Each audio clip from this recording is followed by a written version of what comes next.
लाखौं छोराहरू देशभरि छन्, नडराउ। हे शहीदका आमाहरू, यो देशको सपना पूरा गर्नको निमित्त तिम्रो छोरोले तिम्रो छोरीले दिएको बलिदानीको एक अंश पनि खेर हुँदैन। डर राख, किनकि त्यही परिवर्तन गर्नको निमित्त भएर मानिसहरू जागेका हुन्।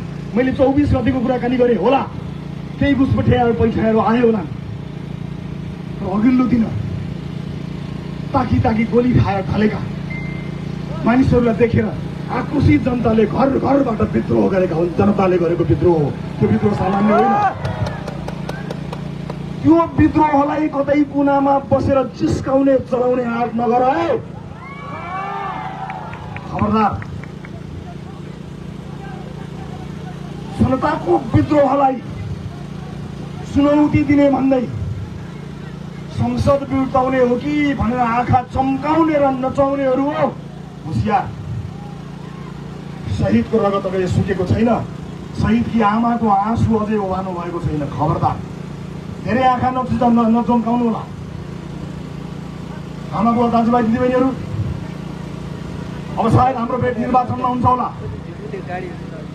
यसभन्दा अगाडि पनि यहाँहरू हाम्रो समक्ष आउने म कोसिस गर्नेछु। त्यो बेलामा ज्यान गुमाउनेप्रति म हार्दिक श्रद्धाञ्जली अर्पण गर्न चाहन्छु। परिवारप्रति मेरो गहिरो संवेदना छ। घाइते साथीहरू हो, तिमीहरूको शरीरभित्र अहिले पनि गोलीका छर्राहरू छन् होला, चिन्ता नगर्नु। गोलीको छर्रा तिमीहरूको शरीरभित्र भए तापनि सिक्को देशलाई दुखेको छ, चिन्ता नगर। त्यो घाउमा मलम लगाउनको निमित्त लाखौं युवा तिम्रो साथमा आउँछन्।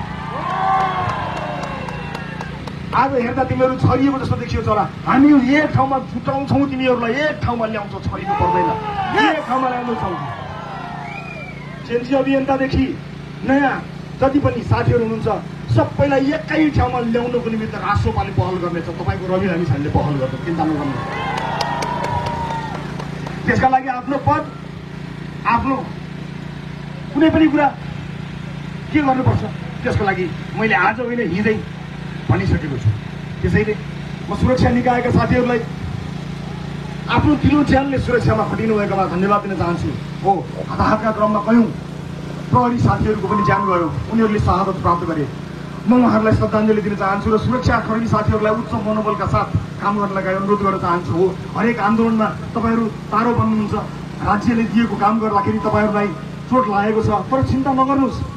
आजसम्म तपाईँले भ्रष्टाचारको आहालमा डुबेकाहरूलाई जबरजस्ती सलाम गर्नु पर्यो।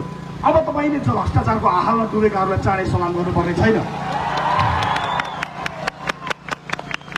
जतिखेर यो देशमा नागरिकको सरकार, वास्तविक जनताले भोट दिएर बनेको नागरिकको भ्रष्टाचारहरू मुक्त सरकार बन्नेछ,